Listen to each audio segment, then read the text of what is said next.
Hello everyone, this is Earth Archives. The movie Oppenheimer will be released in 2023, which will revive people's interest in the Manhattan Project.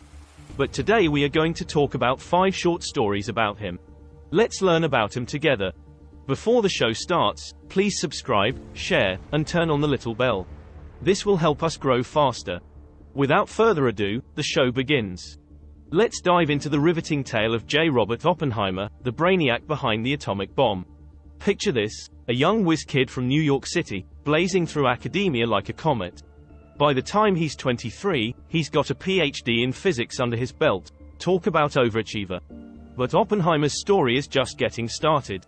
He takes his smarts to the California Institute of Technology and later to the University of California, Berkeley, where he's teaching physics like it's nobody's business. The guy's a legend in the making. Then, cue the dramatic entrance of General Leslie Groves Jr. This big shot strolls in and says, "Hey, Oppie, we need you to lead the Manhattan Project." Now, keep in mind, Oppenheimer's never managed a project of this scale before, and he doesn't have any Nobel Prizes to flaunt like some of the other candidates. But does that stop him? Not a chance. So, Oppenheimer rolls up his sleeves and dives headfirst into the Manhattan Project. Fast forward to August 1945, and boom! The world's first nuclear bombs drop on Hiroshima and Nagasaki, changing the course of history forever. But Oppenheimer's not done yet. After the war, he's got a seat on the US Atomic Energy Commission, where he's like, "Hey, maybe we should think twice before nuking anyone else."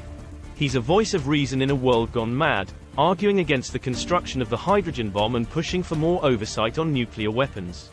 So, there you have it. J. Robert Oppenheimer, the genius with a conscience, shaping the past, present, and future of atomic power. Who knew physics could be so thrilling? 1. He studied Sanskrit and read Hindu scripture. Picture this, it's July 16, 1945, and J. Robert Oppenheimer is about to witness history in the making. He's standing there, watching the first ever nuclear bomb test, and he knows deep down that things are about to change, big time. In a documentary years later, Oppenheimer spills the beans on what went down that fateful day. He paints a vivid picture. Some folks are laughing nervously, others are wiping away tears, but most are just dead silent. It's like the whole world is holding its breath. Then, out of nowhere, Oppenheimer drops this bombshell of a quote, pun intended, "Now I am become death, the destroyer of worlds." But here's the kicker, it's not some random line he just made up on the spot. No, sir. It's straight out of the Bhagavad Gita, a Hindu scripture he's been geeking out on for years. You see, Oppenheimer ain't your average physicist. He's got a thing for Sanskrit, the language of the gods, and he's been diving deep into ancient texts like the Bhagavad Gita since his days at Berkeley. So when he drops this bombshell of a quote, he's not just spouting off some random mumbo-jumbo. He's tapping into centuries of wisdom and grappling with the weight of what he's unleashed on the world. 2. He first fell in love with New Mexico when he was convalescing there as a teen. Picture this, it's 1942, and J. Robert Oppenheimer is on a mission.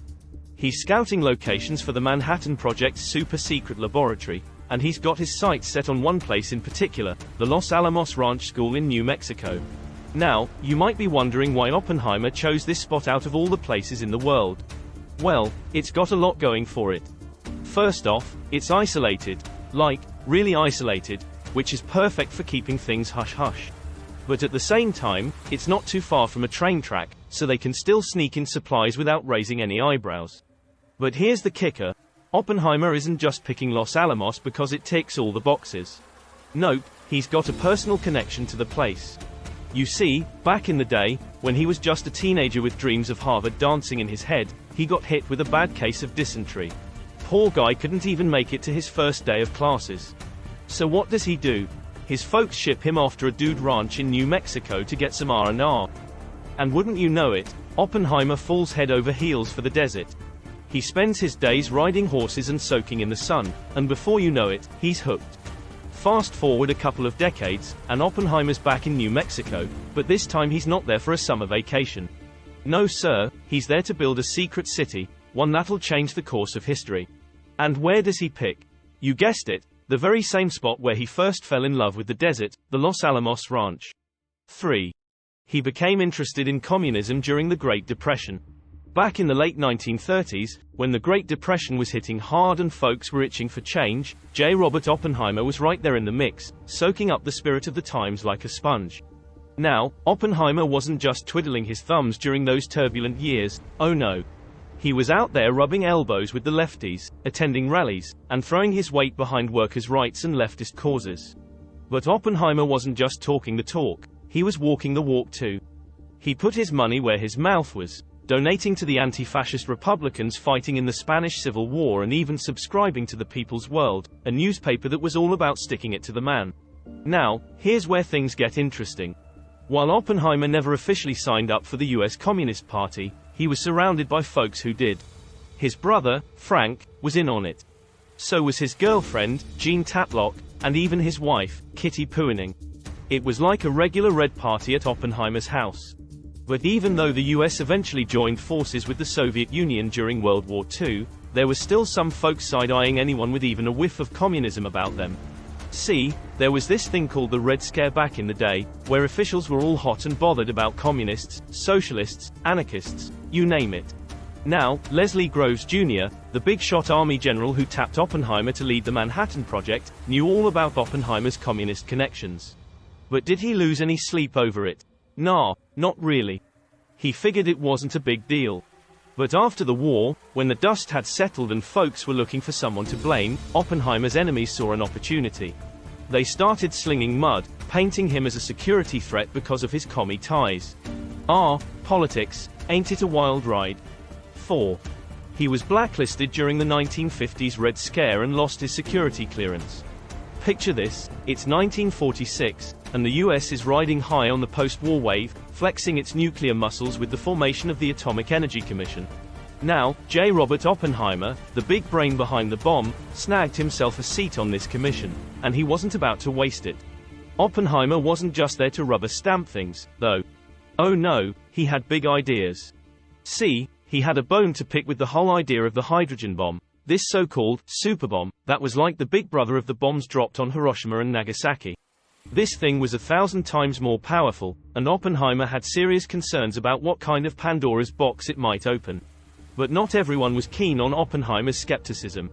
Enter Lewis Strauss, a big-shot businessman who waltzed in as chairman of the Atomic Energy Commission in '53.